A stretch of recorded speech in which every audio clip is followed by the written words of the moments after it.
mês tão especial, 31 dias de celebração, pelos 365 dias da Assembleia de Deus Vida na Palavra. E dizer aos irmãos que tivemos hoje uma manhã incrível, 7 lares em consagração simultaneamente, com as mulheres da igreja divididas em 7 grupos, e todos os lares com uma porção muito poderosa da graça de Deus, da presença de Deus. Na quarta passada foram 12 lares em culto à noite, esta manhã 7 lares em consagração, e no meio dessa celebração a conferência Hombridade, que já se tornou uma bênção e mais um marco para o ano de 2019. Quem tem sido muito abençoado nesses 3 dias, diga glória a Deus. Ontem eu disse que quem perdeu o culto, né? Foi o que eu escrevi no zap da igreja, não é porque eu estou com falta de assunto, não, é porque realmente só dá para dizer isso. Quem perdeu o culto ontem, perdeu o culto ontem, né? Porque, gente, não dá nem para falar, né? O que foi aquilo, né? Que mensagem foi aquela? Eu só tenho coragem de falar porque é eu que vou pregar, porque se fosse outro pregador, eu não ia falar isso para a pessoa, que é o tipo de coisa que não se faz com o pregador da noite, entendeu? Ficar relatando o pregador anterior. Mas o que Deus fez aqui ontem foi muito poderoso, foi muito forte. Depois de um domingo cheio da graça de Deus, com a celebração da Ceia do Senhor, com o nosso pastor presidente, a gente imaginou uma segunda-feira com cara de segunda-feira, e Deus faz um sábado aqui, né? Foi uma coisa assim, terrível. Deus seja louvado. E a nossa alegria é saber que ainda tem muita coisa boa para Deus fazer esse mês na nossa vida. Quem acredita nisso, diga glória a Deus. Quero parabenizar os varões da nossa igreja, o pastor André Brandão, o pastor Osias, o presbítero Paulo Dutra, bem como suas esposas, pelo apoio de sempre, né? Ajudando, aliançando, e todos os varões que estão aqui, que estão lá fora trabalhando. Dizer, irmãos, que na ADVIP, membro da Maranata, canta corinho de fogo, né? É uma coisa... Não é membro mais, ex-membro da Maranata, cantando corinho de fogo, aleluia. Marido de cantora também canta, né, irmão Júlio? Antes, marido de cantora também canta. Eu não sabia, para mim era só a Marli que cantava naquela família. Então Deus está passando aí, né? Deus está passando com força, glória a Deus. Deus abençoe muito a vida de vocês. Falar também o quanto estamos felizes em receber o cantor Samuel Messias. Samuel, você deve ter idade, você é meu filho. Eu vou dizer para você, você é um doce, menino. Você é um cantor maravilhoso, que você é simpático, que você é agradável, que você é amável. Como nós precisamos disso? Não é só púlpito, gente, tem gente intragável. Canta muito, mas o estômago da gente não aceita, porque é aquela coisa que faz a gente se sentir um mosquito. E você é um doce, rapaz. Deus te abençoe muito. Você tem unção, você tem voz e você tem simpatia. A igreja primitiva caía na graça do povo. A gente precisa recuperar isso, sabe? Que as pessoas se sintam bem do lado da gente. Essa igreja se sente bem perto de você. Tá, Samuel? Deus te abençoe muito por toda a sua generosidade conosco, né? Você vai crescendo em popularidade e mantém a mesma generosidade com essa igreja. Que Deus te abençoe muito. Nossos pastores já foram apresentados. Pastor Aneto está com a gente hoje. Nosso querido pastor Aneto.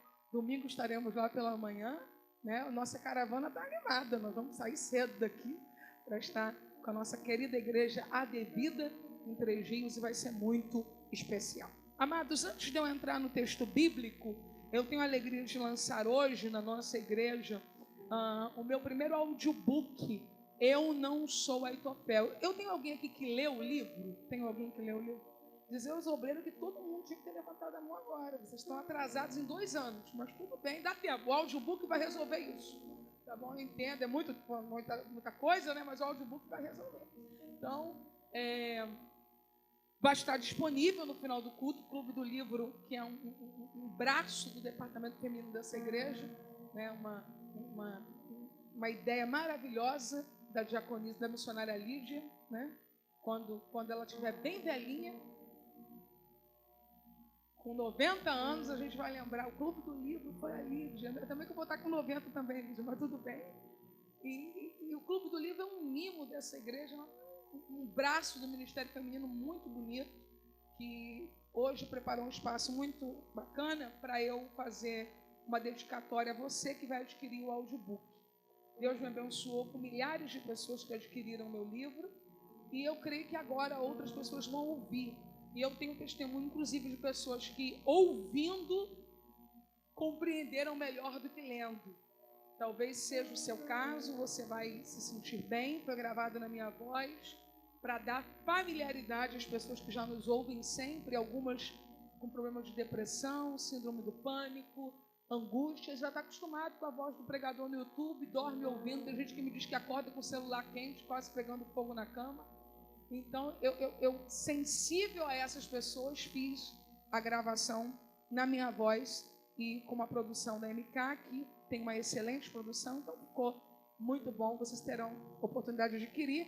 E a coleção Primícias, que é uma coleção nossa, que foi lançada no Charmodas, também vai estar disponível aqui na casa da igreja, onde eu vou atender os irmãos ao findar deste culto. Queridos, quantos sabem que no domingo nosso pastor Carlos já levantou a primeira oração pela compra do terreno onde vai ser construída a Catedral da Devip? Diga glória a Deus. Aí eu recebi uma mensagem de uma irmã aqui da nossa igreja, que eu não vou dizer o nome, mas eu decidi compartilhar com vocês uma mensagem de estímulo, pastor. Ela diz assim: minha pastora, a paz do Senhor. Estava lendo aqui o boletim da semana e pensando, desde que a senhora falou da catedral, meu coração ardeu muito. Ontem, no dia que o pastor Carlos começou a orar, eu orei com toda a minha alma.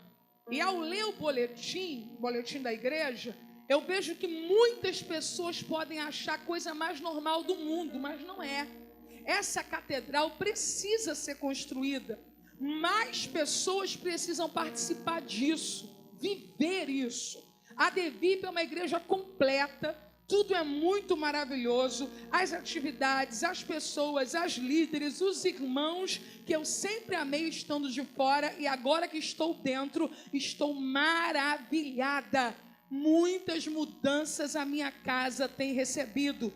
E nós não estamos nos importando com o que éramos ou tínhamos. Só queremos aprender, servir com amor e obedecer. Confiamos muito nesse ministério lindo. Muito obrigado por tudo. Eu não vou dizer o nome da irmã, porque isso implica em tantas coisas pessoais da sua família. Mas eu gostaria que vocês aplaudissem ao Senhor por essa mensagem tão carinhosa. Ela está aqui com a sua família.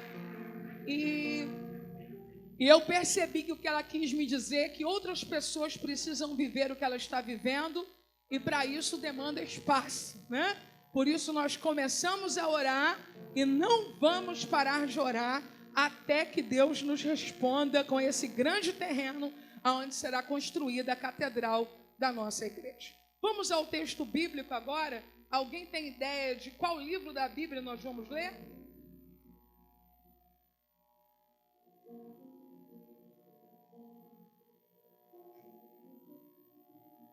Não sabem? Primeira mensagem foi em qual evangelho, queridos?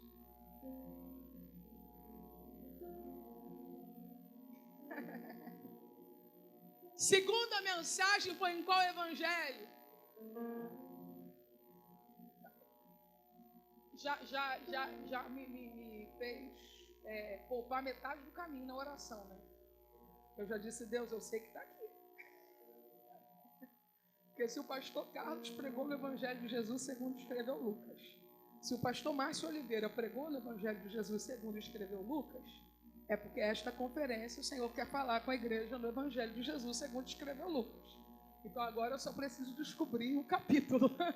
Mas o livro o Senhor já deu a pista para a gente no domingo e também na segunda. Levante-se do seu lugar e abra sua Bíblia no Evangelho de Jesus segundo escreveu Lucas, no capítulo de número 7.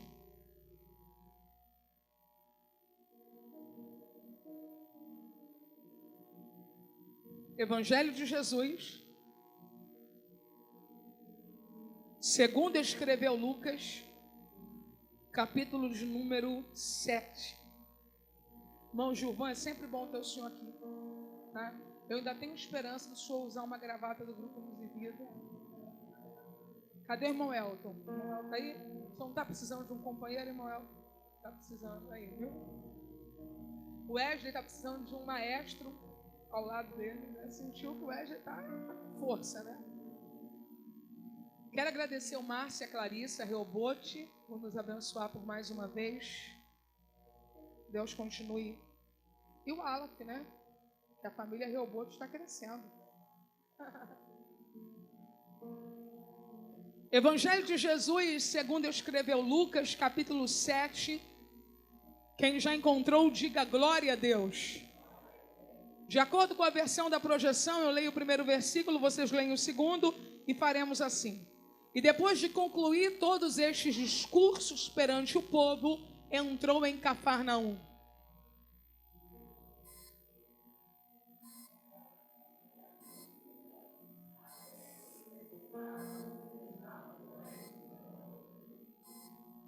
E quando ouviu falar de Jesus, enviou-lhe uns anciãos dos judeus, rogando-lhe que viesse curar o seu servo.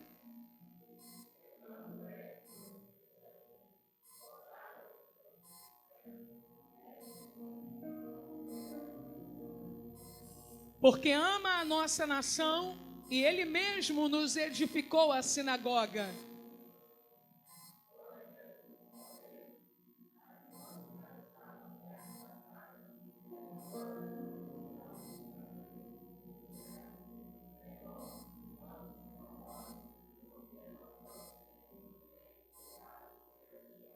Sete todos juntos.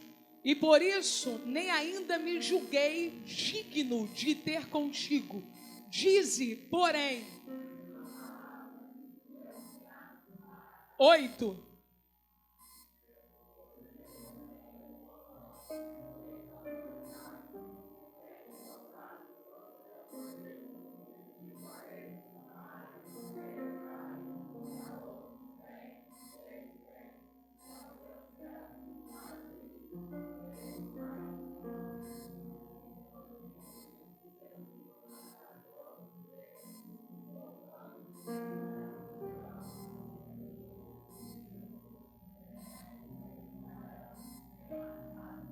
Aleluia, versículo 10, junto com vocês eu leio.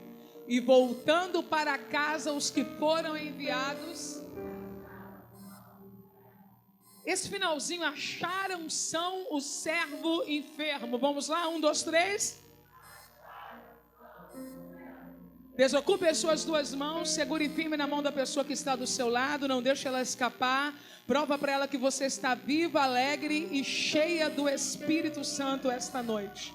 Pai, eu quero glorificar e exaltar o teu nome, porque toda boa dádiva e todo dom perfeito vem do alto, do Pai das luzes, em quem não há sombra alguma de variação. A minha oração é para que o Senhor fale e não te cales esta noite. Saca-me da tua aljava e acerta o teu alvo. Oramos crendo no nome daquele que vive para sempre, Jesus o justo. Amém e amém. Eu oro ainda, Senhor, para que tu possas cercar este bairro agora com um muro de fogo e que nenhuma seta inflamada do adversário tenha poder para impedir o que tu queres realizar. Oramos no nome de Jesus. Amém. Você consegue aplaudir o Senhor acima da sua cabeça? Podem sentar.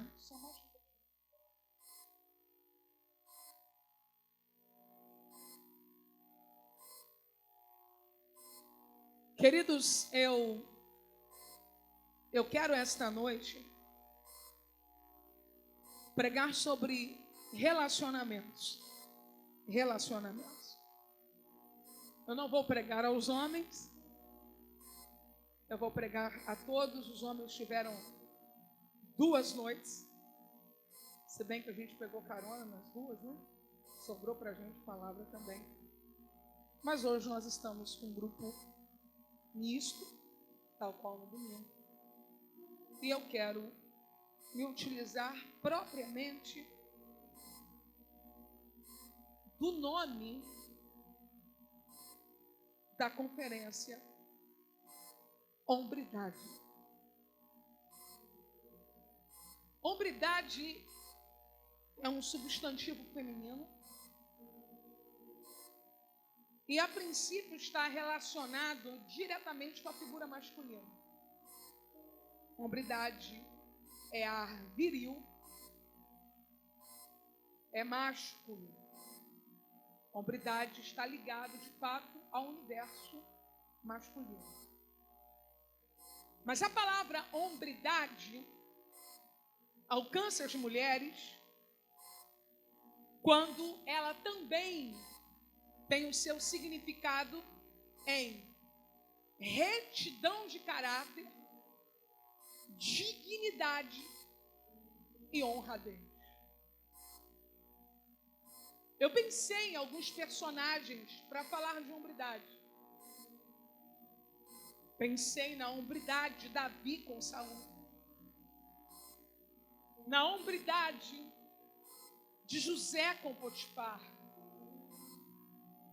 Pensei na hombridade de Jefité com Deus. Pensei ainda na hombridade de Jesus como um exemplo máximo de um homem perfeito. Pensei em alguns relacionamentos de hombridade. A Bíblia está repleta de exemplos de hombridade. A hombridade de Boaz com Ruth. A hombridade de Ruth com Noemi. A hombridade de João com Jesus ao pé da cruz. A Bíblia está repleta de exemplos de hombridade. Só que, como já disse aos irmãos, eu percebi que o caminho profético para este final, início de semana, era de fato o Evangelho de Jesus segundo escreveu Lucas. E quando eu cheguei no capítulo 7, eu tive a grata satisfação de encontrar um texto que, para onde eu espremer, só sai hombridade. Para você ter uma ideia, muito natural numa história de hombridade, você encontrar um contraponto. Numa história de hombridade, você encontrar alguém indigno, desonrado, sem caráter. É fato que na história de José, o que não falta é a indignidade, a desonradez da mulher de Potifar. Na história de Jefté, não falta a desonra dos seus irmãos com ele. Na história de João aos pés da cruz, nós temos todos os outros discípulos que não tiveram a mesma honradez. Na história de Ruth, Boaz e Noemi, a gente tem uma órfã que não conseguiu encontrar o mesmo nível de hombridade. Quando eu chego em Lucas capítulo 7, não há isso. Quando eu chego em Lucas capítulo 7, todos os personagens estão envoltos num manto de hombridade. E eu percebo que estas letras garrafais e este final de semana não é o cumprimento de uma agenda da igreja. É Deus querendo cobrir os nossos relacionamentos com o manto da hombridade. É Deus querendo marcar a nossa vida com hombridade. É Deus nos chamando para a hombridade. Venha para o texto. Não espere nada além disso. Eu vou falar de hombridade. Eu vou falar de relacionamentos. Evangelho de Jesus, segundo escreveu Lucas, diz assim: e depois de concluir todos estes discursos perante o povo, entrou em Cafarnaum. Há um sujeito oculto na frase: Jesus. Jesus estava pregando o maior sermão de sua vida. O maior sermão que Jesus pregou foi o sermão da montanha. Sermão do monte. Jesus agora está pregando, e eu imagino, pela complexidade do discurso, que não durou uma hora, que não durou uma tarde, que não durou uma noite. E a Bíblia diz, e depois de concluir, e eu preciso que você grite essa palavra, concluir, porque existem pessoas que como eu, já ingressaram num nível e num círculo vicioso que eu estive durante anos da minha vida. Começar coisas e não concluir. Sobre o processo de reeducação alimentar, que raramente eu falo aqui na igreja, vocês sabem disso. Uma senhora me escreveu dizendo, isso aí você conseguiu porque você tem dinheiro. E eu respondi para ela, dinheiro eu tenho desde os 9 anos, porque o dinheiro tem quem trabalha. Como eu trabalho desde os 9 anos, eu tenho dinheiro desde os 9 anos.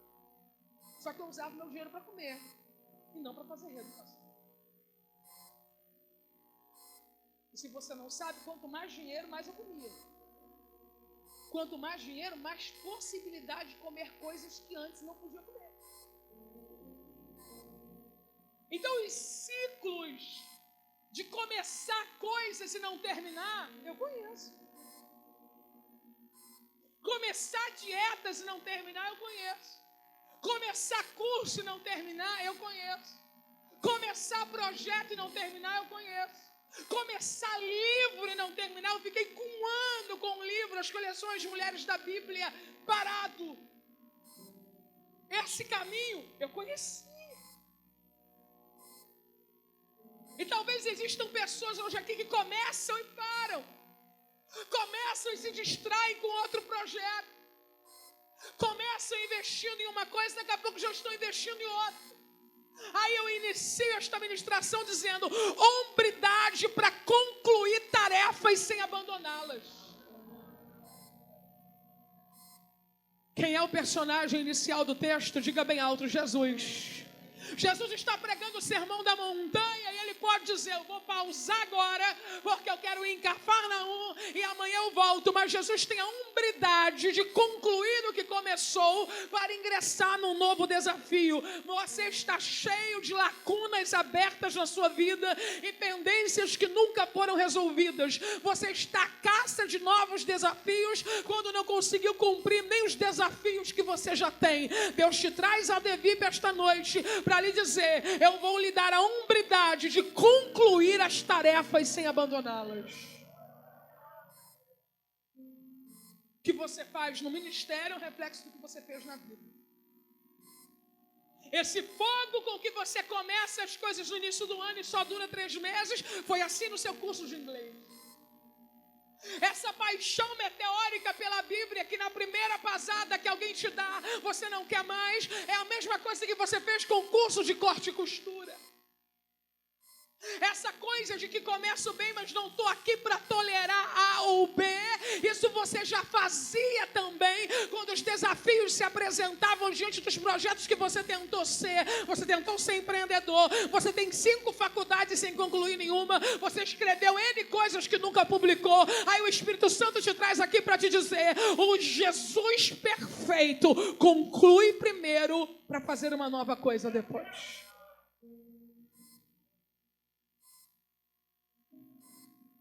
Hombridade para fechar um ciclo e somente depois abrir outro. Para de acumular coisas que você não vai fazer. Para de enganar a você mesmo. Coloque uma meta sobre o que você precisa fazer já. Sobre o que você não vai procrastinar mais. E quando uma distração vier, não aceite essa distração. Responda como Neemias respondeu: eu estou fazendo uma grande obra e eu não posso descer. Eu não vou atirar para todos os lados para ver onde eu acerto. Eu perco munição quando eu atiro para todos os lados. Eu tenho uma meta, eu tenho foco, eu tenho um alvo, eu tenho um chamado. Deus tem algo comigo e é isso que eu quero. Você compreende?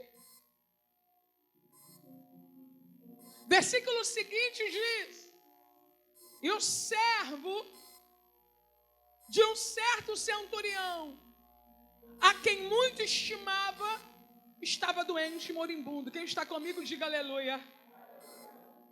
Um servo. Eu quero trazer uma tradução, um significado para essa palavra servo, para elucidar melhor para você a condição desse indivíduo escravo. Ele era o quê? Servo, você pensa igual servo de Deus. Não, escravo. Ele era escravo. E agora esse escravo está doente, mas antes de eu dizer que ele estava doente, a Bíblia diz que certo centurião, que é o homem que tem autoridade para comandar no mínimo um grupo de 100 homens, ele estimava esse servo. Eu sei que você está esperando que eu diga algo sobre o centurião, mas eu não vou dizer ainda.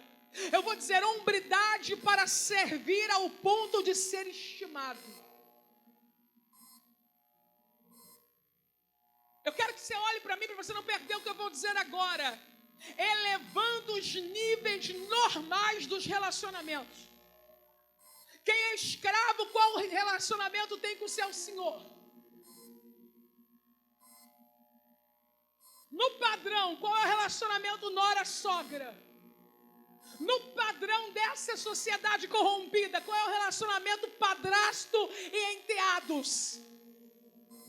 Nessa complexidade de gênios e inclinações, qual é a relação de gerente e funcionários?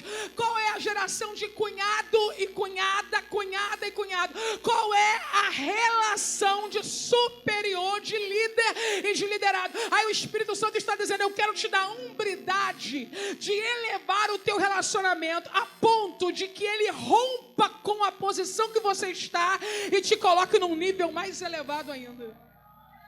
Eu vou explicar. Aleluia!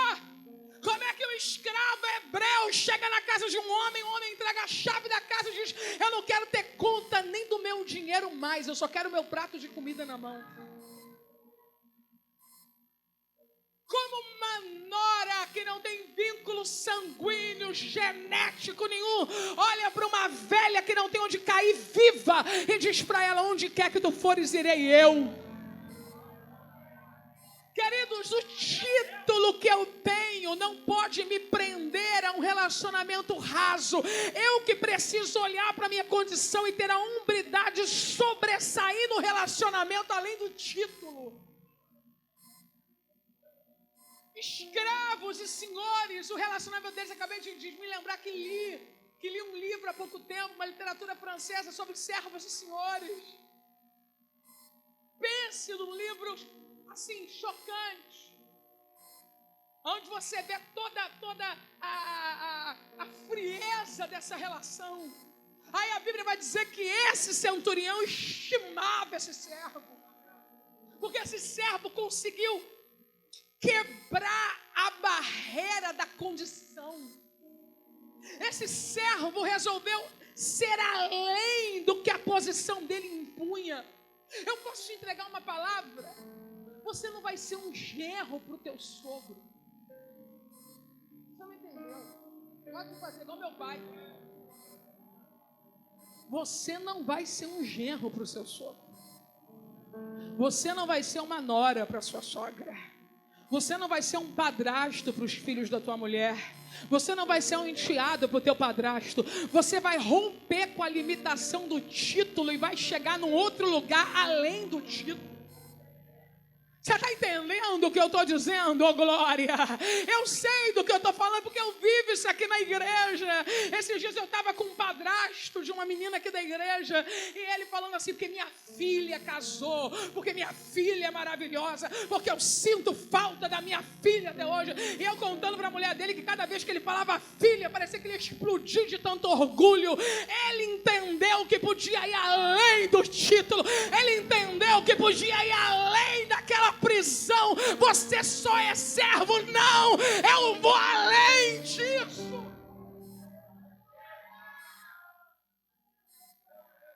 Elebai a chorar. Você está entendendo o que eu estou falando? Aí no dia do casamento da menina, não vou dizer o nome, não tem por que expor o nome de ninguém. No dia do casamento da menina, eu conheci o pai dela, sentado na festa. Foi lá. Mas o padrasto entrou com ela de braço dado. Sabe o que eu estou falando? Deus está te dando a oportunidade de quebrar a cerca cerceante de um título e ir além disso. Você não vai ser um vizinho para aquele vizinho. Você não vai ser uma empregada para aquela família. Você não vai ser uma patroa para aquela família. Eu não estou dizendo de deterioração de escalas. Eu estou dizendo de ser elevada a uma condição de honra. Porque se coloca nessa condição de honra. Quando eu olho para algumas pessoas na minha vida, elas não têm o título. Elas não estão no título. Elas estão além do título. Porque elas se colocaram além do título. No mundo onde as pessoas não conseguem nem corresponder ao título, Deus te convida a ir além dele. Eu vou repetir. No mundo em que as pessoas não conseguem nem honrar os títulos, Deus te convida a ir além deles. Eu vou dizer a terceira vez. No mundo em que as pessoas não conseguem nem honrar os títulos, Deus está te convidando a ir além deles. E o servo de um certo centurião, a quem muito estimava, a quem muito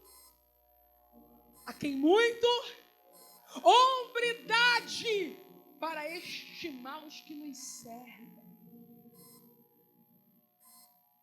Hombridade para estimar os que nos servem. Queridos, nós precisamos e devemos amar a todos, mas temos que ter uma dose de empatia, de simpatia, de honradez com quem nos serve.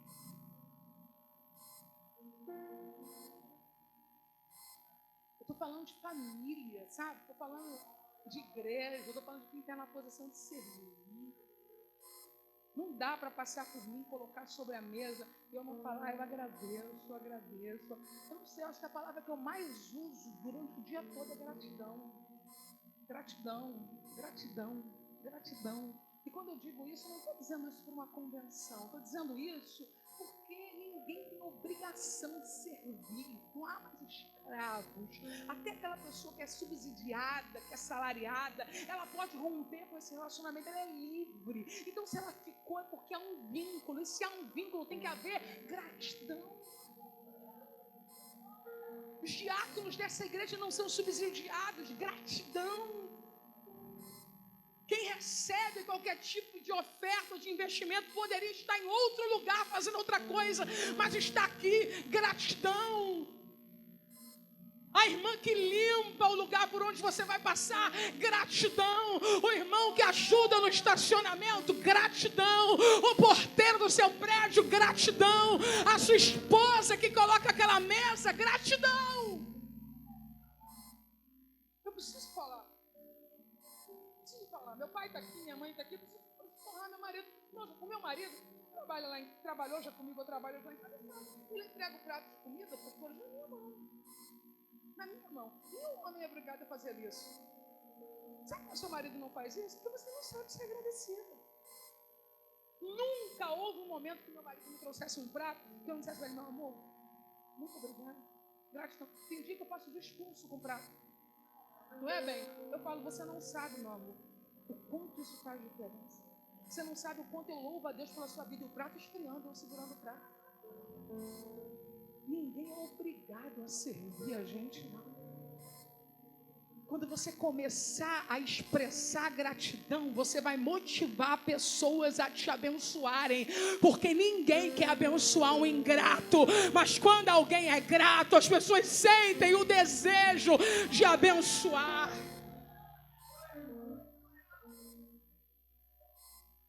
Quando eu digo que eu recebo a comida na mão, normalmente quando eu chego de uma ministração extremamente cansada, e às vezes o cansaço é tão grande que não dá mesmo. Se não me der, eu vou deitar e não vou comer. Mas eu tenho que dizer isso, dizer o valor que isso tem. Eu preciso dizer o valor que isso tem para as pessoas. As pessoas precisam ouvir de você. Isso tem valor. Existem gestos que não são repetidos porque nós não damos o devido valor a eles. E existem gestos que vão voltar sobre a sua vida muitas vezes porque você tem dado o devido valor a eles.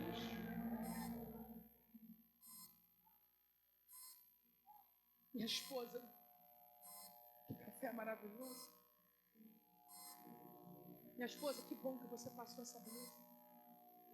O dia que você vê alguém chegar aqui, como se tivesse saído da boca do sapo, você vai ver o quanto você é abençoado. Gratidão, gratidão, gratidão. E o servo do centurião, a quem muito estimava, não, gente, é alto, hombridade para não descartar os que estão em disparidade com a missão. Servo é feito para quem está doente pode servir, quem está moribundo pode servir. Hombridade para não descartar quem está em disparidade com a missão. Tem gente que tem uma missão, mas não está tendo capacidade de cumprir a missão. Tem a hombridade de continuar amando alguém que não consegue cumprir a missão.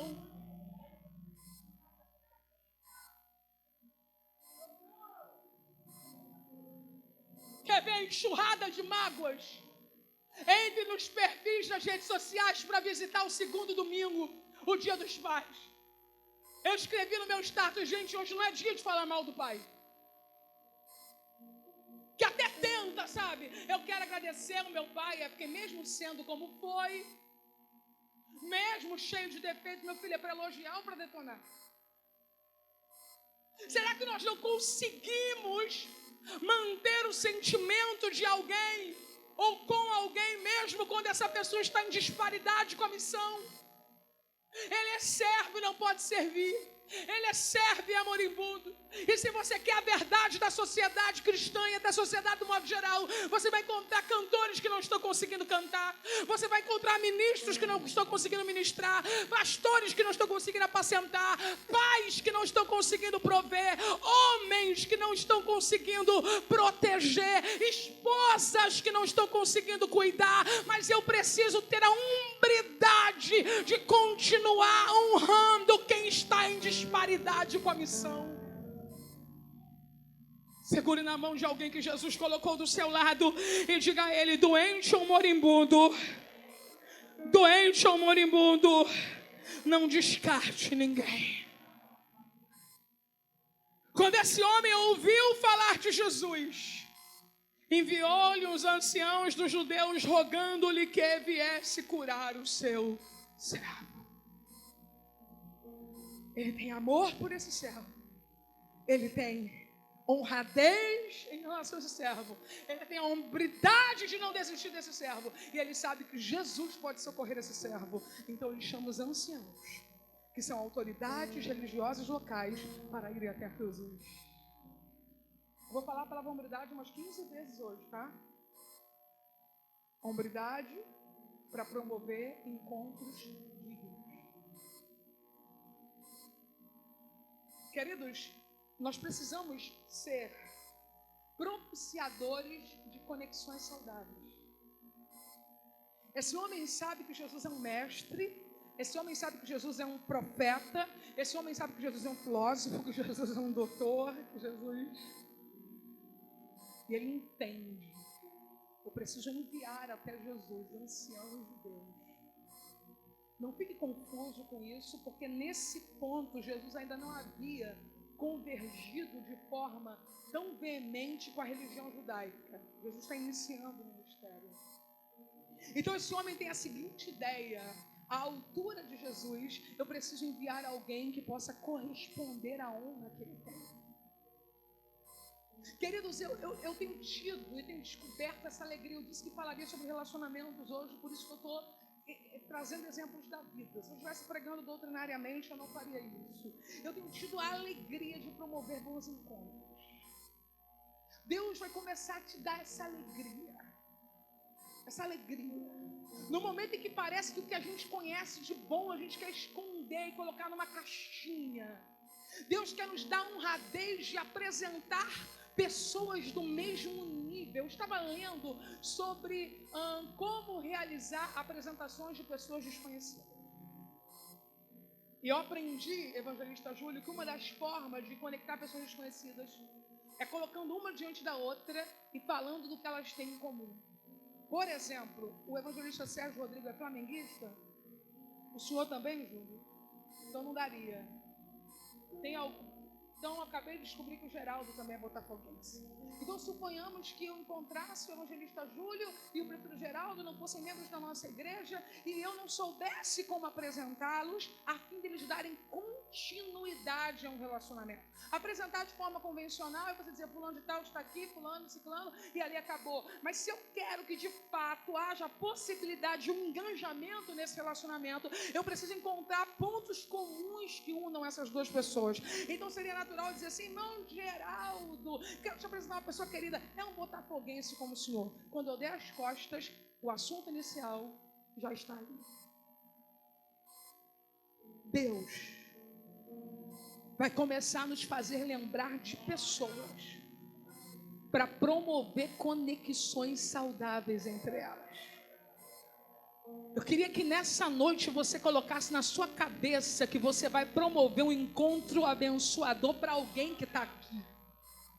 E que você olhasse para essa pessoa e você começasse a pensar no que ela tem de melhor. E começasse a lembrar de alguém que tem uma demanda que pode a oferta dessa pessoa cobrir essa demanda. Deixa eu explicar numa linguagem mais fácil.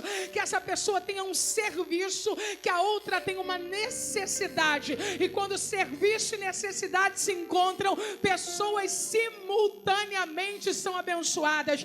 Indicar pessoas não custa nada. Eu não estou falando de pregadores, pelo amor de Deus. Vamos abrir o leque, senão vai ficar tudo abitolado aqui. Eu estou falando de pintor, eu estou falando de marceneiro, eu estou falando de psicólogo, eu estou falando de diarista. Deus vai começar a provocar em você a hombridade de fazer conexões que vão mudar a vida das pessoas. Pegue na mão dessa pessoa que está do seu lado e diga: você tem uma chave poderosa. Relacionamentos, diga isso.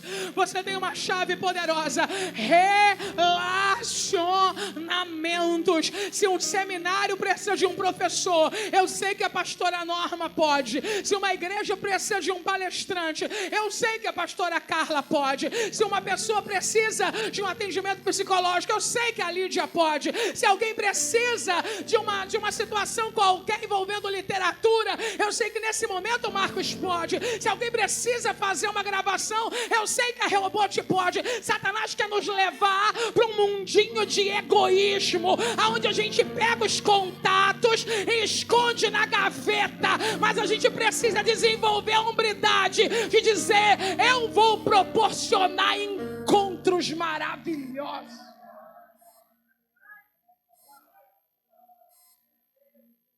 Eu quero ficar aqui vendo aquilo acontecer.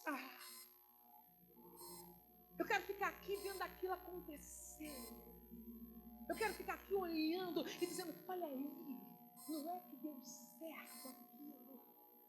Deus vai começar a ativar a sua mente para essas coisas. E você vai começar a dizer: deu certo. Alguém está entendendo o que eu estou dizendo? Deus vai começar a ativar a sua mente e você vai dizer: deu certo. Versículo 4. Chegando eles, juntos de Jesus, rogaram-lhe muito, dizendo: é digno de que lhe concedas isto. Quem está indo são os anciãos, são as autoridades daquela religião local. Mas quando eles chegam diante de Jesus, que é alguém que pode, que é alguém que é alguém que tem a solução para o problema, eles têm a hombridade para rogar. Eu escrevi e prefiro dizer: hombridade para descer. Tem coisa que está no chão te esperando. Você queria que eu dissesse que tem coisa aqui no alto. Tem coisa que está no chão te esperando. Ninguém lembrou? Ninguém lembrou de um dia que caiu uma coisa no chão e alguém abaixou para pegar? O que tu queres que eu te faça?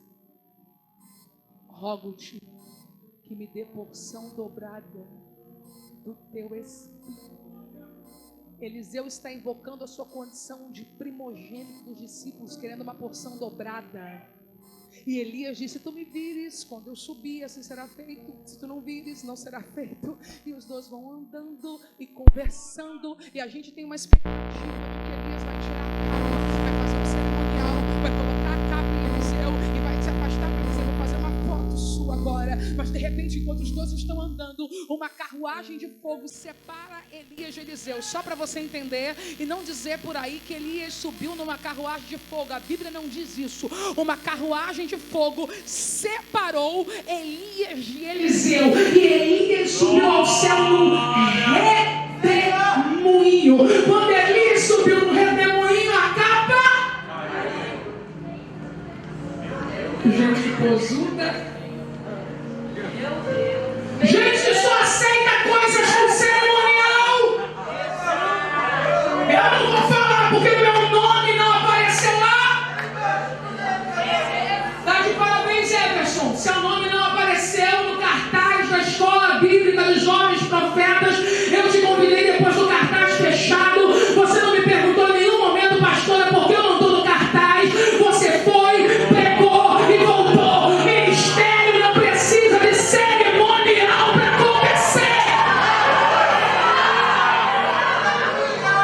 Pegue na mão da pessoa que está do teu lado e diga a ela: hombridade para descer. Diga a ela: o teu sucesso está embaixo, desce. Teu sucesso está embaixo, desce. Teu sucesso está embaixo, desce.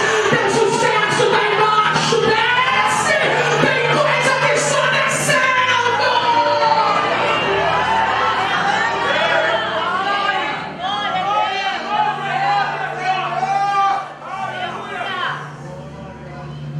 É digno que concedas isso, porque ama a nossa nação e Ele mesmo nos edificou a sinagoga.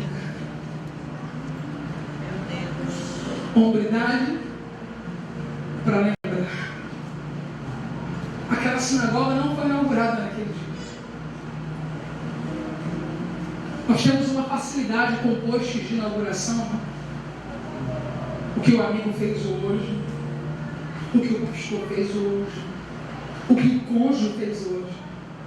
E precisamos de hombridade para lembrar. Lembrar. Quantos anos você tem? Sua vida começou em 2018? Você já nasceu desse tamanho? Como você pode falar da história da sua vida e limitar o seu reconhecimento aos últimos 3 meses? Quando você for escrever sobre a sua vida, sobre o seu ministério, não comece citando eu e ele lá, senão nós não fomos os seus primeiros pastores. Você está emocionado com a Devi? Você está emocionado com o pastor Leomar? Ele é muito bonzinho? Você tem uma história de pastores que passaram. Glória!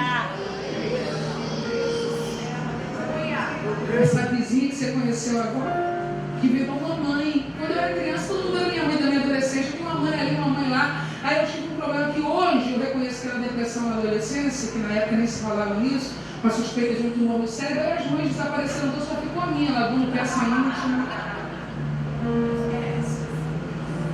Glória! Amadurece.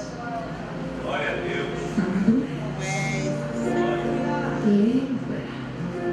Toca no ombro bem devagarzinho. Meu Deus! Lembra.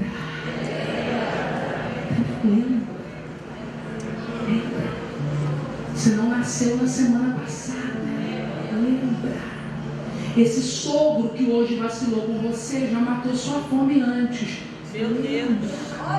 Esse marido que se comportou de forma inadequada com você, no momento da sua enfermidade, ficava do seu lado a noite toda acordado. Lembra. Essa mãe que disse um não, que te doeu, é a mesma que te criou com tanto amor a vida toda. Lembra. lembra, essa liderança espiritual que se equivocou, um dia te amparou. Lembra, onde você está na devida, é um crente abençoado, mas tem um homem lá atrás que te discipulou, que te batizou, que nas limitações dele cuidou de você. Então você não precisa falar só da sua pastora Helena Raquel. Olhe para o seu histórico de vida e lembre de gente que não tinha visibilidade nenhuma, mas que limpou a tua lã, cuidou das suas feridas.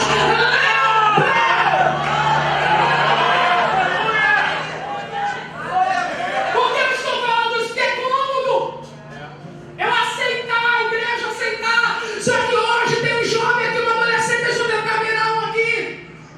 Milena. Ela já ficou feliz. Aí tá, Milena aqui. Aí faz 25 anos de idade, consagrada missionária. Essa fila já andou. Marlene já casou com um pastor de Rondônia. Levou Milena. Aí eu tô vendo lá no Facebook Milena falando, porque meu pastor. Depois já trabalha da igreja inteira, irmão. Né, Mileninha? Vai pegar e fazer essa com a gente. Lembra da tua família, lembra dos teus filhos, lembra, esses homens não foram requisitados pelo centurião para falar do que ele fez, mas eles se sentiram na obrigação de fazer, eles se sentiram comovidos a fazer. Oh, Jesus, é digno que o Senhor atenda, porque Ele ama a nossa nação e Ele mesmo nos edificou a sinagoga. Eu gostaria que você levantasse a sua mão, porque eu oro para que Deus dê um batismo de gratidão a essa igreja esta noite.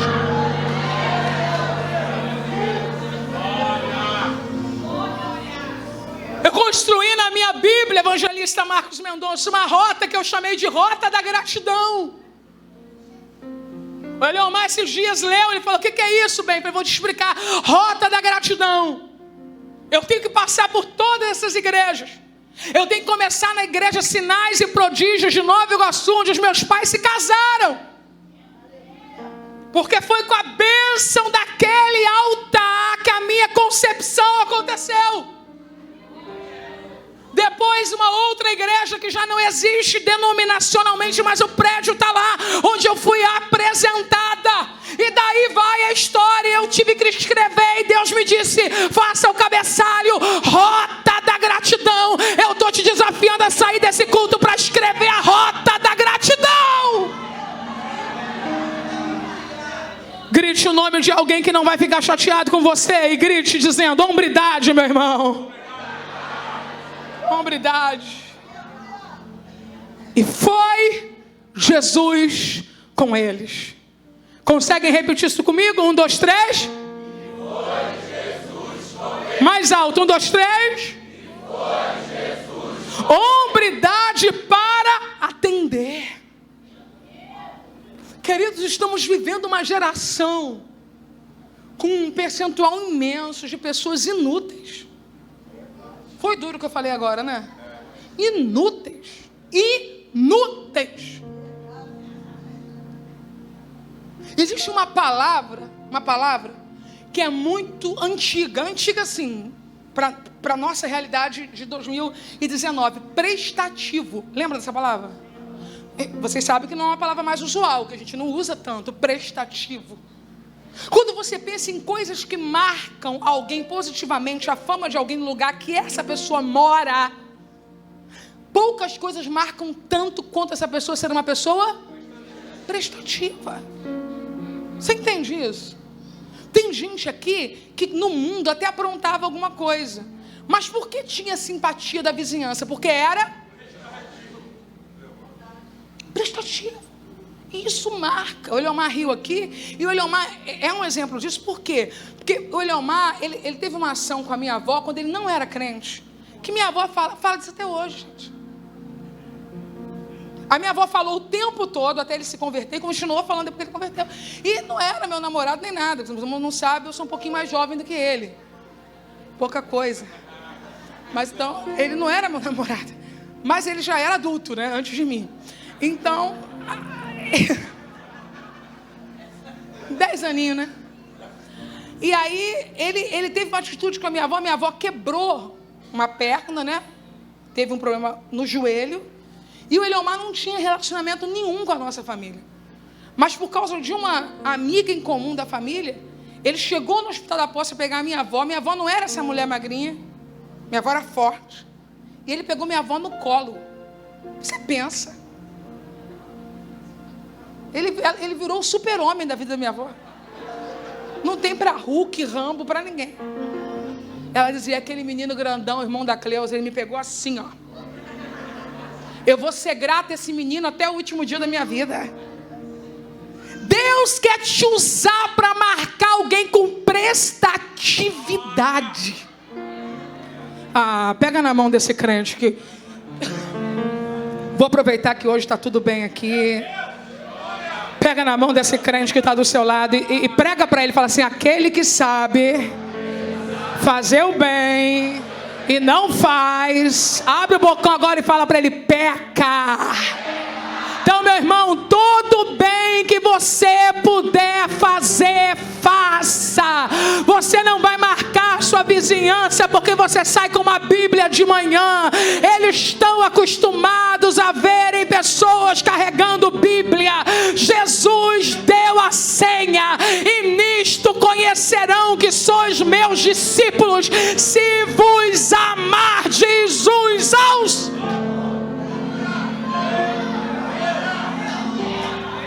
Entendendo o que eu estou dizendo?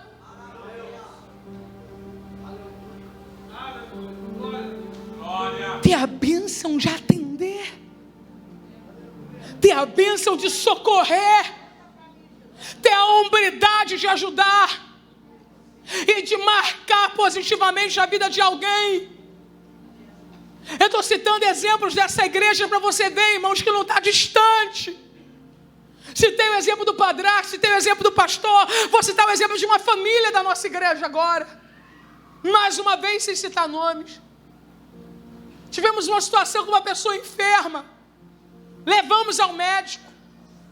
Quando retornamos do médico, a palavra da médica que atendeu foi: essa pessoa precisa de nutrição imediata. Precisa ganhar X quilos em pouco tempo. Meus irmãos, não foi o empresário da igreja que me mandou mensagem. Foi uma família comum. Uma família que tem filhos. Uma família que tem dificuldades. Pastor, o que a senhora acha de eu receber fulano na minha casa para nutrir, para alimentar, até sair dessa situação? Volta uma semana depois do médico, 2,5 quilos a mais de peso.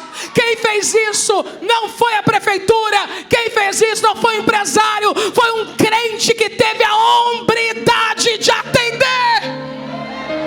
Pegue na mão da pessoa que está do teu lado e diga: Deus vai te usar nesse ano para marcar a vida das pessoas que passarem por você.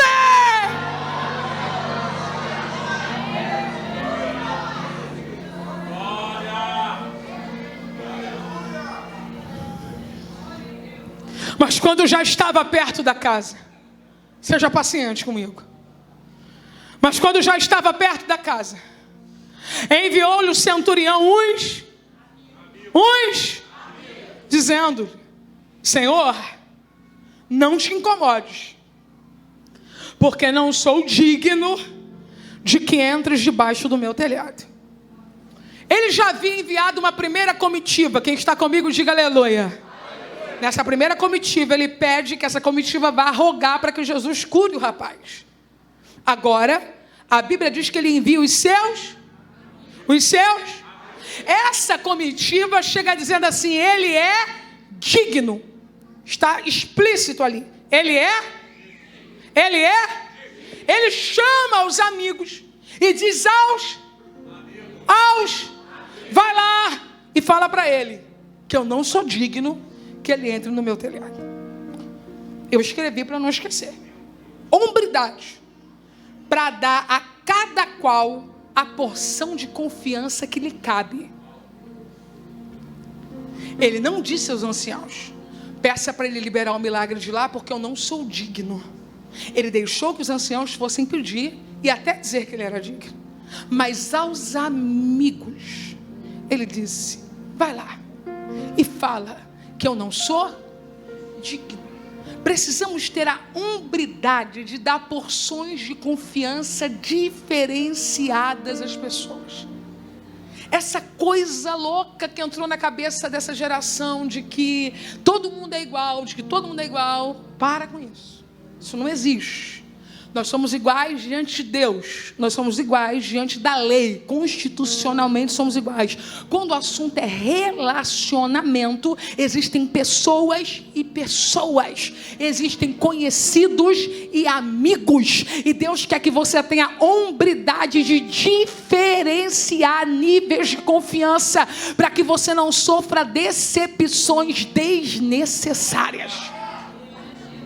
E outra coisa, ter a hombridade de dizer toda a verdade para quem caminha mais perto de você.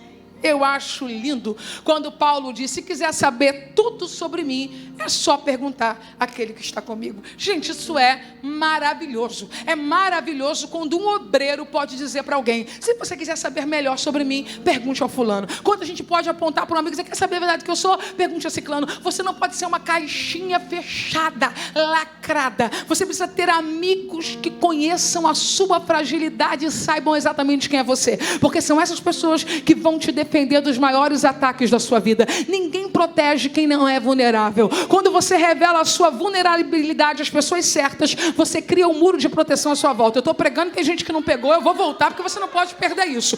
Quando você revela a sua fragilidade para as pessoas certas, você cria um muro de proteção à sua volta. Se entrar uma barata voando hoje aqui, quem vai te proteger? Quem sabe o nível de pânico que você tem em relação a isso. Entendeu? Vai ter gente rindo. Olha a irmã fugindo da barata. Mas vai ter alguém que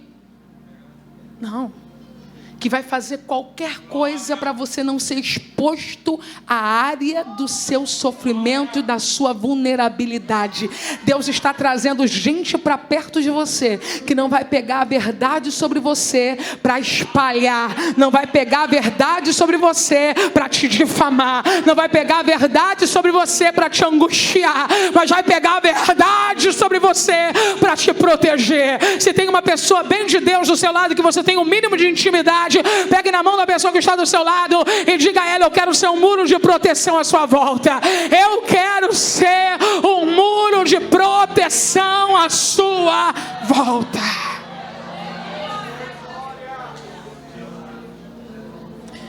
Então a Bíblia diz que este homem não só disse que não era digno de que o Senhor entrasse debaixo do seu telhado, mas o versículo 7 ele diz: por isso, nem ainda me julguei digno de ir ter contigo. Dize, porém, uma palavra e o meu criado sarará. Eu vou repetir porque eu gaguejei. Sempre que um pregador gagueja ao ler um texto, ele precisa voltar, porque perdeu parte da eficácia do que ele está dizendo na compreensão. E por isso, nem ainda me julguei digno de ter contigo. Dize, porém, uma palavra e o meu criado sarará. Tem uma razão para eu não ter ido. Eu pedi para os anciãos irem, eu estou pedindo agora para os meus amigos irem, mas não é porque eu me sinto superior. Será que você não percebe que há uma linha muito tênue aqui? Que se Jesus não fosse Jesus, que Jesus sendo Jesus conhece tudo, mas se fosse eu, podia pensar assim: mas que abuso? Quer milagre e manda os outros? Quer vitória e manda os outros? Então esse homem teve a hombridade para justificar-se.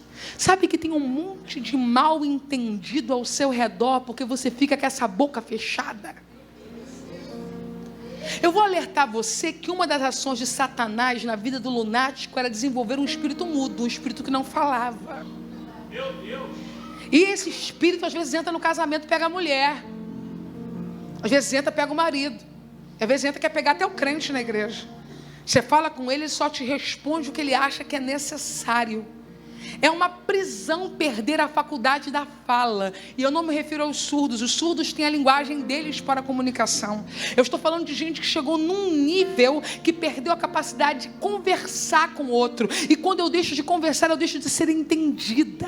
Essa sua cara está mostrando coisa que não é verdade. Esse seu silêncio está fazendo as pessoas pensarem sobre você coisas que não são realidade. Enquanto eu guardei parte da minha vida para mim, enquanto eu não tive coragem de dizer a verdade sobre as minhas limitações, eu afastei pessoas que se magoaram com a minha ausência. Por que Helena Raquel não vem aqui? Helena Raquel não nos ama mais? Helena Raquel não tem mais prazer em vir aqui? Quando você diz a verdade, você quebra a fortaleza da superioridade, mas você desfaz os embaraços do mal entendido. Deus quer te dar a capacidade de abrir essa boca para falar o que tem que ser falado.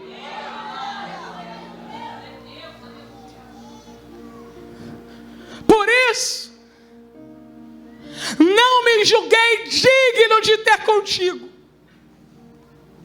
porque também, eu estou concluindo, eu sou homem sujeito à autoridade, tenho soldados sob o meu poder. Digo a este vai, ele vai, a outro vem, ele vem, o meu servo faz isto, e ele o faz. Quem ainda tem paciência para me ouvir 5 minutos, diga aleluia. Aleluia. E 10. Aleluia. Hombridade, preste atenção, para falar da própria realidade e usá-la como parâmetro para compreender o universo dos outros. Eu explico. O centurião está dizendo assim: eu sei como o senhor trabalha, porque eu também trabalho assim. Eu sei como é que é essa coisa de autoridade, porque eu também tenho autoridade. Eu sei que com uma palavra o Senhor resolve, porque eu também com uma palavra resolvo. Eu já disse para vocês que hoje eu estou pregando sobre o quê? Relacionamentos. Não exijo de mim outra coisa, eu estou pregando sobre relacionamentos. O que ele está dizendo é: o universo que eu vivo me habilita a entender o universo que você vive. Isso é incrível, gente. Isso é incrível. Se nós assumirmos a realidade da nossa vida, nós vamos ter compreensão com a realidade da vida do outro. Você acorda todo dia feliz? Por que você exige que todos te atendam bem todos os dias? Você está animado sempre? Algum dia você fraquejou diante de uma palavra empenhada? Algum dia você decepcionou alguém e precisou ser perdoado? Alguma vez na vida você não correspondeu à expectativa de alguém? Esse homem está dizendo: a minha compreensão sobre a minha realidade me permite compreender a sua realidade. E parece que quanto mais nós somos provados na nossa realidade, mais capacidade a gente tem de lidar com a realidade do outro. Você pensa uma coisa que para mim é muito difícil: cobrar financeiramente alguém. Quem trabalha comigo sabe disso, que eu tenho muita dificuldade. Quem trabalha no ministério sabe, tenho muita dificuldade. Muita dificuldade. Porque foi uma área que eu fui provada. Sabe o que é no ápice da prova? Aquela prova. E você ter que receber um bilhetinho. E você não sabe o que fazer com o bilhetinho. Isso te dá uma sensibilidade com a aprovação do outro que você não consegue. Você não consegue. Deus está te levando a alguns lugares nessa fornalha para você olhar para a realidade do outro e encontrar a sua realidade. Você vai desenvolver uma compreensão com o universo do outro a partir da compreensão com o seu universo. Uma das maiores dores que eu vivi na minha vida foi ver um ente querido numa prisão. E eu me lembro que antes dessa fase, muitas vezes, porque eu dirijo o círculo de oração há 25 anos, muitas vezes pessoas chegavam para mim e diziam assim: irmã, ora por mim, porque meu filho está preso. Aí eu dizia assim: tá, irmã, vou orar. E orava. Mas era um nível de entendimento que eu tinha sobre isso. Alguém chegava para mim e dizia: irmã, ora, porque eu tenho uma pessoa na minha família preso. Era um nível. Eu me lembro que logo depois dessa experiência, semanas depois, eu cheguei num nível de sensibilidade, que quando alguém chegava e dizia: irmã, ora por mim porque eu tenho um ente querido preso. Gente, eu chorava com a pessoa. Porque eu sabia exatamente o que aquela pessoa estava sentindo. Eu cheguei a argumentar uma vez com um professor de direito penal. Eu disse para ele: eu não entendo isso, prisão. O que é prisão? Isso não é castigo. Idiota, né? Nunca tinha pisado lá. Deus vai te permitir pisar em alguns lugares para você entender a realidade de outras pessoas. Aí a gente vai ficando enjoado, irmãos. Pensa numa pastora que está enjoada. Eu estou enjoada. Eu não me sinto bem quando eu vejo alguém rindo de homossexualidade. Eu não me sinto bem quando eu vejo alguém rindo de alcoolismo. Eu não me sinto bem quando eu vejo alguém dizendo tem que matar.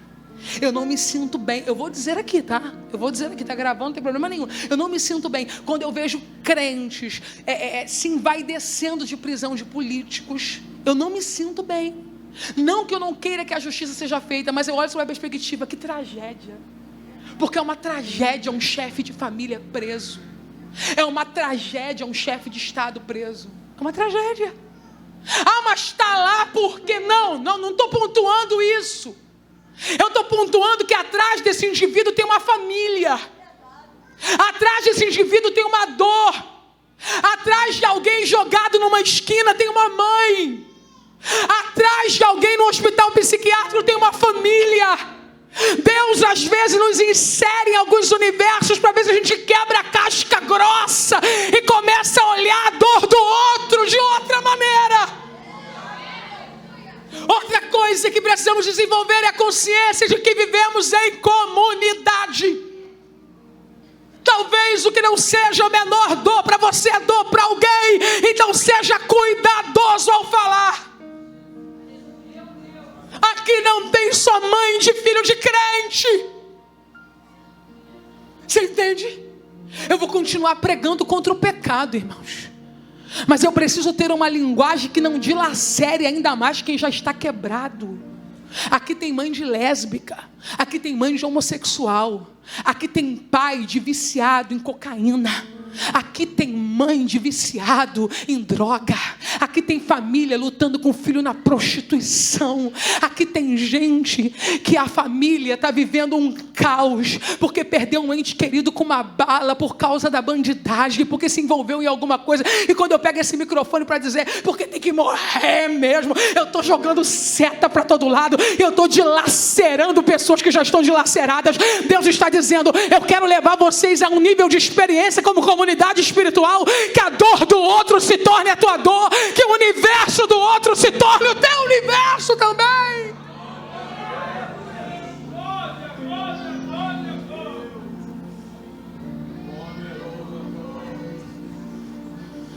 Ezequiel diz: eu morava no meio deles. Não fale mal de pobres, eu moro no meio deles. Não fale mal de jovens que querem ser pregadores. Aqui tem muitos e eu moro no meio deles.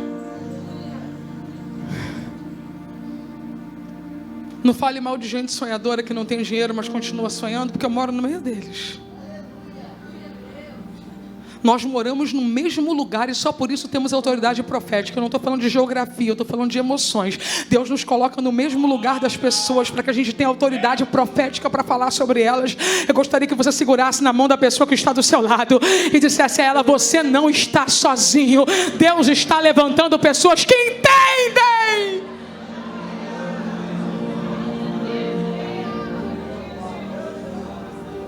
Sabe por que você acaba de rir com piada de gordo? Porque você nunca passou constrangimento de sentar numa cadeira e ela quebrar.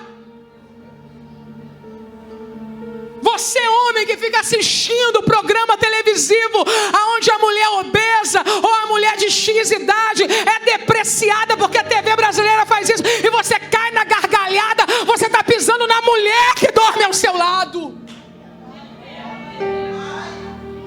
Piada preconceituosa não tem graça.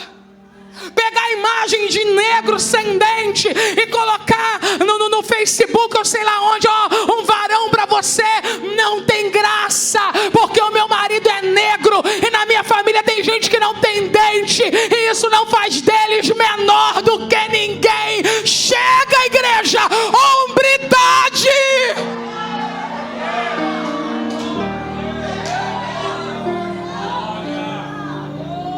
Se a sua piada ofende alguém, perdeu a graça.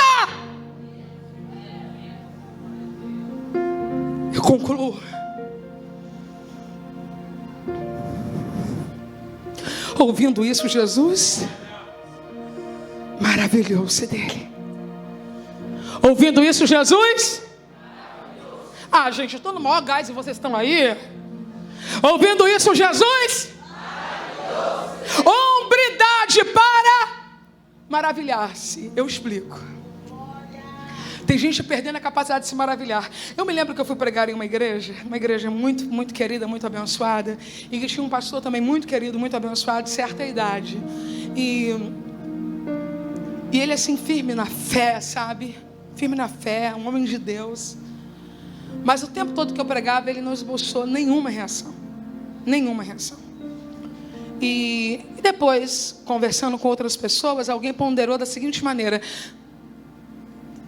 mas fulano, qual a idade que ele tem? Nada mais surpreende ele, já ouviu tudo.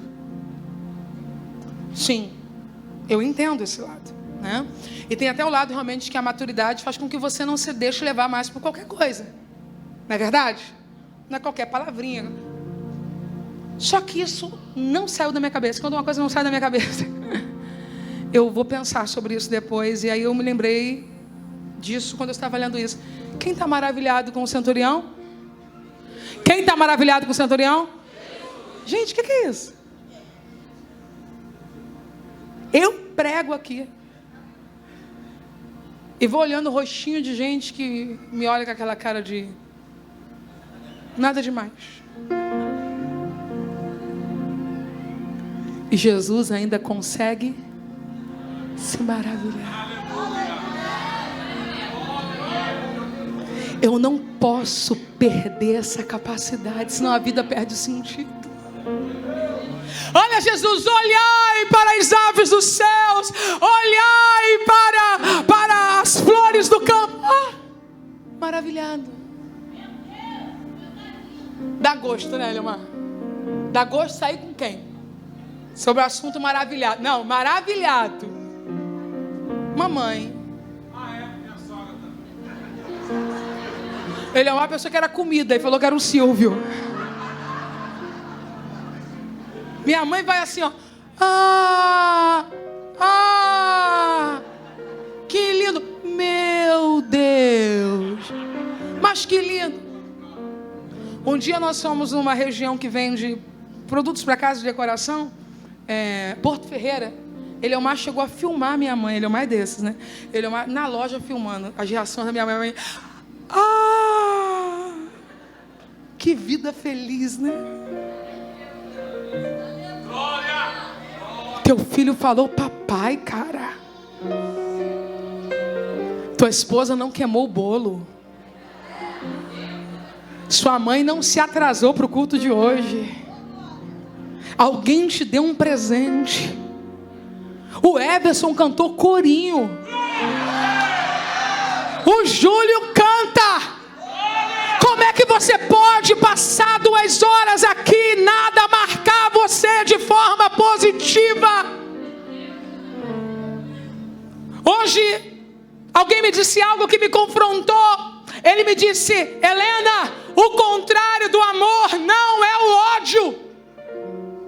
Eu disse não, ele disse não. O contrário do amor é a indiferença. Levante as suas 2 mãos e diga: Espírito Santo, Espírito Santo, me guarde da indiferença. Solte a voz e diga assim: Espírito Santo, eu quero rir à toa. Quem pode aplaudir ao Senhor?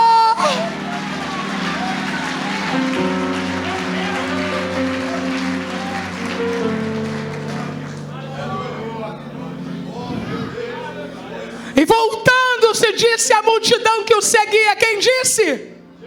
Quem disse? Digo-vos que ainda em Israel não tenho achado tanta fé. Hombridade para reconhecer. Hombridade para elogiar. Eu vou te perturbar hoje. Vou aproveitar que eu estou na minha igreja dos outros eu não posso perturbar os outros. Aleluia. Olha para essa pessoa que está do seu lado. 20 minutos de investigação rápida. E manda um elogio para ela, vai. Vai. Que coragem sentar na primeira cadeira, hein, irmão? Você é uma pessoa corajosa, atenciosa, concentrada. Jesus elogiou.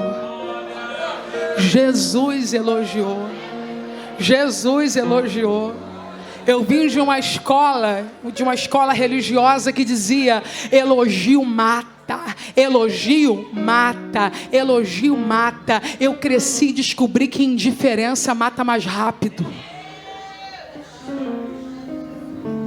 Indiferença mata mais rápido.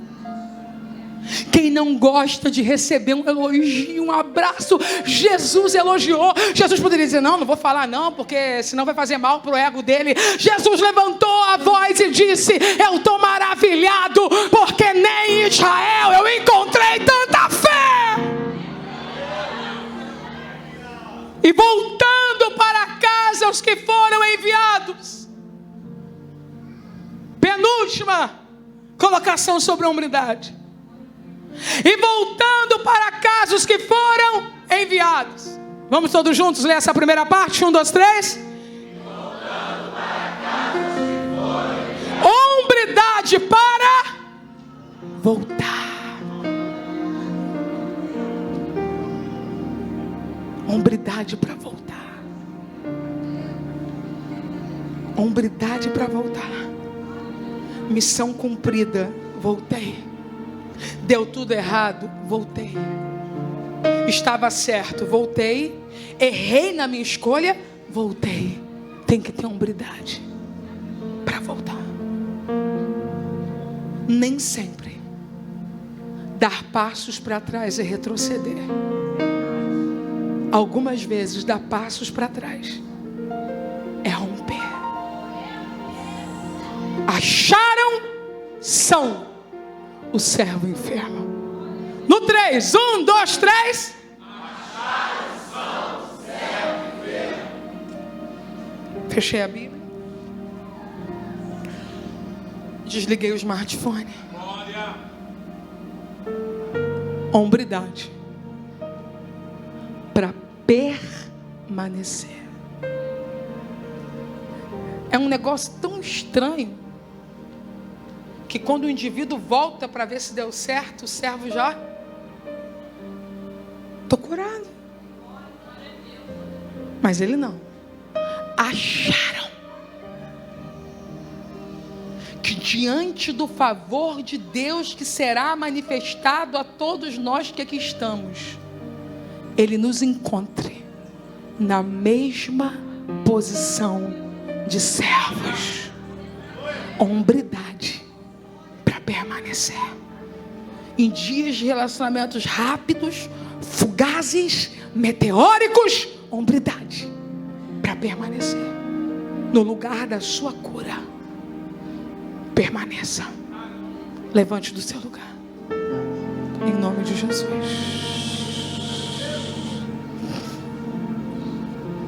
Eu espero que o Espírito de Deus tenha falado ao seu coração.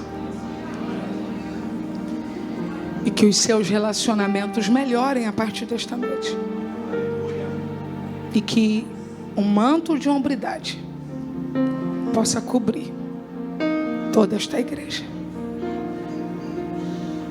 Quem está entendendo que Jesus está aqui, diga aleluia. Quem percebe que Ele não foi embora, diga glória a Deus. Você tem uma canção, Samuel?